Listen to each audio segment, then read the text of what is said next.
வணக்கம் உறவுகள் நண்பர் தமிழ் சொந்தங்களா, நீங்கள் எப்படி இருக்கிறீங்க? நல்லா இருப்பீங்க நான் நினைக்கிறேன். நானும் அதே போல் தேவனுடைய சுத்த கிருபையால் நல்லா இருக்கிறேன். காலையில் எழும்பி வேதத்தை படித்து ஜெபிச்சு போட்டு வேலையிடத்துக்கு போயிட்டு இன்றைக்கு வெள்ளிக்கிழமை 6ஆம் தேதி பிப்ரவரி மாதம் 2026. என்னென்னு கேட்டால் 2 நாளாக உண்மையாக சொன்னால் நம்ப மாட்டீங்க.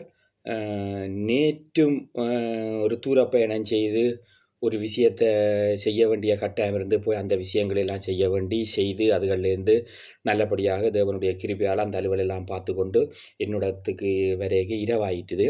அதே போல் முந்தநாத்தும் பெரிய ஒரு அலுவல்கள் இருந்தபடியால் என்னால் முந்தநாத்தும் நேற்று ஜிம்முக்கு வர முடியலை. இங்கே வர காண இல்லைன்றோன்னா பாருங்கள், எவ்வளோ ஒரு நல்ல ஒரு மனுஷர் பிரெஞ்சுக்காரர்.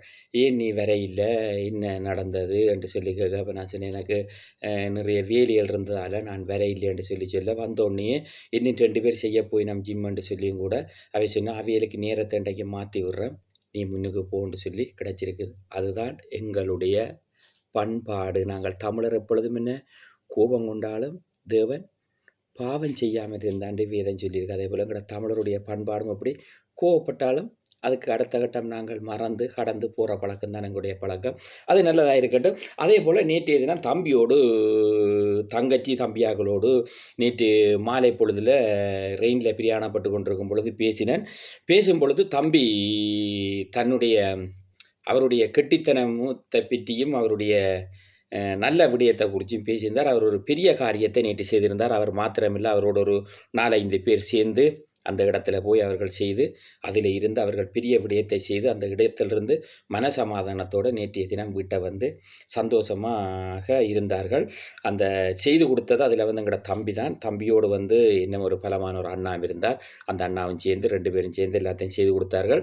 அதை தேவன் அவர்களை நிறைவாக ஆசீர்வதித்து அவர்களுடைய பிஸ்னஸ்லையும் வந்து தேவன் கூட இருக்கணும். அதே போல் என்னுடைய வேலையிடங்களும் கூட இந்த மாதத்தில் கொஞ்சம் குளிரெண்டாலும் கூட எங்களோட வேலையிடம் கொஞ்சம் அதிக சனங்களுடைய வருகையால் எங்களுக்கு வேலை கொஞ்சம் நேரங்கள் கூட குறைய வந்து கொண்டே இருக்கும், அப்படியே கடந்து கொண்டு இருக்குது. அதே போல் இன்னும் ஒரு தம்பி கேட்டிருந்தீங்கள் என்னென்று கேட்டால், அண்ணா உங்களோட ஒரு விடயத்தை நான் கதைக்க வேண்டும் என்றிருந்தார். என்னென்று கேட்கும்பொழுது ஆக்சிடென்ட் தருவாயை பற்றி எனக்கு ஒருக்கா சொல்லுங்கன்னு கேட்டிருந்தார். உண்மையிலே ஆக்சிடென்ட் தருவாய்க்கு ஒருக்கா நல்ல ஒரு பதிவு ஒன்று செய்ய வேண்டும். அந்த பதிவை இன்றைக்கு நான் உங்களுக்கு சொல்லுகிறேன். எப்படி என்று கேட்டால், ஆக்சிடென்ட் தருவாய் வேலை இடத்துக்கு நீங்கள் வேலை இடத்திலே நடக்கும். அதே போல் நீங்கள் வேலைக்கு விളിக்கிற நேர குறிப்புகளும் இருக்குது. ரெயினுகள் மெட்ரோக்குள்ளே வர்றது, அதே மாதிரி லிபரேஷன் செய்கிறவர்களுக்கு இருக்குது ஒரு ஆக்சிடென்ட் தருவாய். அதே மாதிரி கிளீனிங் வேலை செய்கிறவருக்கு வரும் ஆக்சிடென்ட் தருவாய். அதே மாதிரி ரேயோன் அடுக்கிற வைக்கிறாக்களுக்கு வரும் ஆக்சிடென்ட் தருவாய். கத்தியில் கைவெட்டுப்படுறதுக்கு வரும். மற்றது வந்து பிரித்தோசில் எண்ணெய் பொறிக்கைகள் எண்ணியல் முகங்கள் கையெல்லாம் பறந்து அவிகிற இதுகள் இருக்கும். இப்படி நிறைய விதமான ஆக்சிடென்ட் தருவாய் நாளொன்றுக்கு நடந்து கொண்டே இருக்கும். அந்த ஆக்சிடென்ட் தருவாய் வந்து எப்படி என்று கேட்டால் 2012ஆம் ஆண்டு எனக்கு நடந்தது. பாரிஸில் நான் என்னுடைய ஆரம்ப ரெஸ்டாரண்ட்டில் வேலை செய்யும் பொழுது மேலே ஒத்தில் வந்து துடைச்சி கொண்டிருக்கும் போது ஏணி சருகி விழுந்தபோது என்னுடைய இடது கால் இயலாமல் வந்திருந்தது. அது முதலாளி உடனே பொம்பியஸுக்கு அடித்து என்னை கொண்டு போய் பொம்பியஸ் செய்தபடியால் நான் ஒரு 2 மாதங்கள் ஆக்சிடென்ட் தருவாயில் அந்த கால் இல்லாமல் இருந்தேன். அதுக்கு எனக்கு அப்பையும் கூட அவர்கள் உடனே பே பண்ணவில்லை. அவர்கள் கொஞ்சம் காலதாமதம் ஆகித்தான் பே பண்ணினது. ஹாஸ்பிட்டல் சர்டிஃபிகேட் பண்ணினது, இப்போ இந்த டாக்டரும் சர்டிஃபிகேட் பண்ணித்தான் பே பண்ணினார்கள். ஆனால் இந்த நாட்களில் எப்படி என்று கேட்டால், ஆக்சிடென்ட் தருவாய் நடந்தால் ஏறக்குறைய 3 4 மாதங்கள் வரைக்கும் அந்த பேமெண்ட் உங்களுக்கு வருவதற்கு தாமதிக்கும். காரணம் என்னென்று கேட்டால், 2019 கொரோனா வந்ததுக்கு பிறகு இங்கே பிரான்சில் பணி முடக்கங்கள் நிறைய சட்ட ரீதியானது நடந்து கொண்டிருக்குது என்று சொல்லி ஒவ்வொரு தரம் சொல்லி கொண்டிருக்கிறார்கள். அது உண்மைதான். நான் கூட என்னுடைய பாஸ்போர்ட்டுக்கு கொடுத்துண்டைக்கு 7-8 மாதம் ஆகிவிட்டது. இன்னும் பாஸ்போர்ட் எனக்கு வரவில்லை. அதை குறித்து நான் உங்களுடைய அடுத்த வாரங்களில் ஒருக்கா போய் பார்க்கலாம் என்று இருக்கிறேன். ஆக்சிடென்ட் தருவாயை பொறுத்தவரை ஒன்று முதலாளி வேலையிடத்திலிருந்து போன் பண்ணி பொம்பியை வந்து கொண்டு போகிறது நலமாயிருக்கும். அதே போல் நீங்களும் ஒரு மெட்ரோவிலேயோ ரெயின்லேயோ விழுந்து விட்டீங்கன்னா உடனே அந்த நேரத்தை பார்த்து நீங்களும் அதில் ஃபோன் அடித்தால் அதுக்கும் ஒரு பொம்பியை வந்து தூக்கி கொண்டு போனால் அதுக்கு நலமாக இருக்கும். பொம்பியோ வந்து கொண்டு போகிற அளவுக்கு இருக்குமா இருந்தால் அந்த ஆக்சிடென்ட் தருவாய் வந்து 100% உறுதிப்படுத்தப்படும். உறுதிப்படுத்தினால் உங்களுக்கு உங்களுடைய சம்பளத்தில் ரூ. 1 கூட எடுக்காமல் அப்படியே அரசாங்கம் தருவார்கள். காலதாமதம் ஆனாலும் அதை தருவார்கள். இது அப்படியே கடந்து போகட்டும். அதேபோல வன்னிமலத்தில் யூடியூப்புக்கு வருவோம். நான் 2 நாள் வரவில்லை என்று சொல்லி 2 நண்பர்கள் கேட்டார்கள். என்ன உன்னை காணவில்லை, என்ன ஆச்சுது என்று சொல்லி. ஒன்றுமே ஆகவில்லை. உண்மையிலேயே உங்களுக்கு தெரியும், வெளிநாடு என்று சொன்னால் இங்கே 2 காரியத்துக்கள் கடந்து கொண்டு போவார்கள் எங்களுடைய மக்கள். ஒன்று சட்ட புத்தகம், ஒன்று சாத்திர புத்தகம். இந்த 2 புத்தகத்துக்கு நடுவால தான் எங்களோட பைபிள் புத்தகத்தோடு நாங்கள் நடந்து கொண்டிருக்கிறோம். அது பைபிள் எங்களை எல்லா விதத்திலையும் காத்து எங்களை உயர்த்தி ஆசீர்வதிக்கும். அதற்காக சட்டத்துக்கும் சாத்திரத்துக்கும் நீங்கள் எதிர்ப்பானவரான்னு கேட்டால், நான் எதிர்ப்பானவர் அல்ல. எனக்கு அது தேவையில்லை என்றதால் அதை நான் இதில் சொல்லிட்டு போகிறேன். அடுத்தது எப்படி என்று கேட்டால், நேற்றும் கூட நான் இரவு வேளை போக வேண்டிய இடத்துக்கு போயிட்டு வேலை இடத்துக்கும் வர முடியாமல் போய்விட்டது. நேரம் பிந்தி விட்டதால் வர முடியாமல் போய்விட்டது. வரும்பொழுது கூட என்ன சொல்வது, ஆங்காங்கே ஒவ்வொரு விதமான பிரச்சனைகள். எப்படி பிரச்சனைகள் என்று கேட்டால், வரும்பொழுது ரெயினில் கொண்ட்ரோல் ஏறிவிட்டால் நான் எப்பொழுதுமே உண்மையிலேயே டிக்கெட் இல்லாமல் பயணிப்பதே கிடையாது. டிக்கெட்டோடு இருக்கும்பொழுது வேறு நாட்டவர்கள் 2 பேர் இருந்து அவர்கள் டிக்கெட்டை எடுக்காமல் அது பெரியோரு பிரச்சனையாகவே போய் முடிஞ்சுது. அது பெரிய பிரச்சனையாக போய் பேர்ந்து ஆர்ஏடிபியில் இருந்து போலீஸ் அப்படியெல்லாம் கணக்க காரியங்கள் நடந்து பெரிய சிரமத்துக்குள்ளாகி போயிட்டேன் நேற்றிரவும் கூட.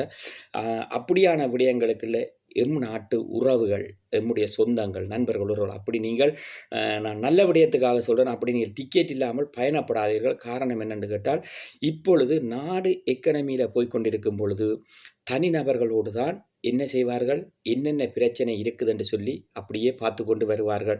கிரடி எடுப்பது, அதில் கட்டாமல் இருந்து வெளியே வருவர்களை பார்ப்பார்கள்.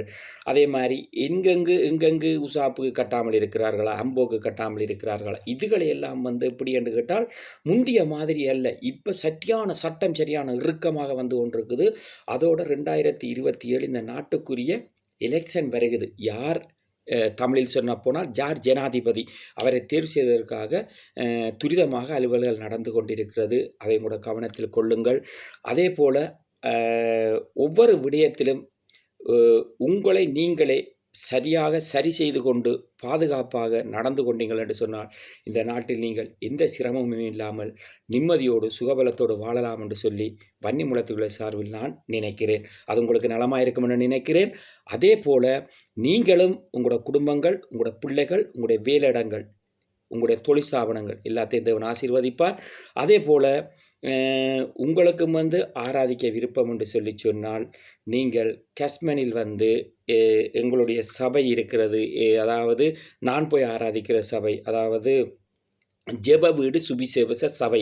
அந்த சபையினுடைய பேர் ஜெப வீடு சுவிசேஷ சபை. நீங்கள் ஆராதிங்கள். அநேகர் தேவனுடைய காரியத்தை குறித்து என்னோட உண்மையிலே பேசுகிறீர்கள்.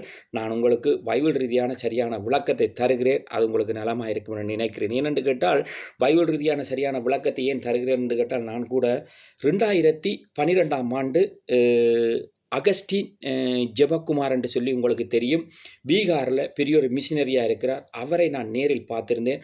ஆயத்தம் பண்ணியிருந்த தேவ பிள்ளைகளிடம் கேட்டேன், அவரை ஒருவரை பார்க்கலாமான்னு சொல்லி. அவர்கள் சொன்னார், நீங்கள் பார்க்கலாம் என்று சொல்லி. மேலே போய் பார்க்க முடியவில்லை. அவர் கோளுக்கு வரும்பொழுது கையை கொடுத்த பொழுது அவர் 2 வார்த்தையோடு எங்களிடமிருந்து கடந்து சென்றார். அந்த மனிதருடைய வார்த்தை இன்றும் என்னுடைய காதில் ஒலித்து கொண்டிருக்கிறது. அதே போல் அன்றைய தினம் அவர் அந்த சாலில் கொடுத்திருந்த செய்தி பெரிய செய்தி. அது தேவனுடைய பிள்ளைகள் அநேகர் என்னுடைய ஃபேஸ்புக்கிலும் யூடியூப்பிலும் வாட்ஸ்அப்பிலும் இருக்கிறீர்கள். தேவன் அப்படியாக எங்களையும் தேவனுடைய காரியத்துக்கள் நல்லபடியாக நடத்த வேண்டும் என்று என்னுடைய விருப்பம். தேவனை நீங்கள் பற்றி கொள்ளுங்கள். தேவன் உங்களை உயர்ந்த அடைக்கலத்தில் வைப்பார். ஏன் இதை சொல்லுகிறேன் என்று கேட்டால், நேற்றும் கூட நான் சென்று பார்த்த இடத்தை பார்த்தீர்கள் என்றால் பெரியோர் இடம். அந்த இடத்துக்கு நான் போயிட்டு வருவதற்கு முடியுமாண்டு கூட யோசித்தேன். ஆனால் தேவன் நீ சென்று வா என்று சொல்லி அனுமதி தந்தார். போய் வந்தேன். அதுக்கு பிறகு என்னுடைய சபை போதகரோடு நான் அதை குறித்து பேசியிருந்தேன். அவர் எனக்காக பாரப்பட்டு ஜெபித்திருந்தார். அவர்களுடைய குடும்பத்தை தேவன் ஆசீர்வதிக்க வேண்டும். அவருடைய குடும்பத்தை ஊழியத்தில் தேவன் இன்னும் பலப்படுத்த வேண்டும். அதற்காக நீங்களும் ஒரு தரம் பாரப்பட்டு ஜெபித்துக் கொள்ளுங்கள். அதே போல் எல்லா இடத்திலும் தேவனுடைய சத்தியத்தை சொல்லிக் கொண்டிருக்கிறார்கள். தேவன் நல்லவர். உங்களுடைய கடவுள் ஒவ்வொருத்தரையும் ஆசீர்வதிப்பது போல் எங்களுடைய கடவுளும் பரத்திலிருந்து உங்கள் ஒவ்வொருத்தரையும் ஆசீர்வதிக்கணும் என்று சொல்லி கேட்டு உங்களிடம் இந்த விடைபெற்றுக் கொள்கிறேன். உங்கள் அன்பு நன்றி, வணக்கம் நண்பர் தமிழ் சொந்தங்களோ அனைவருக்கும்.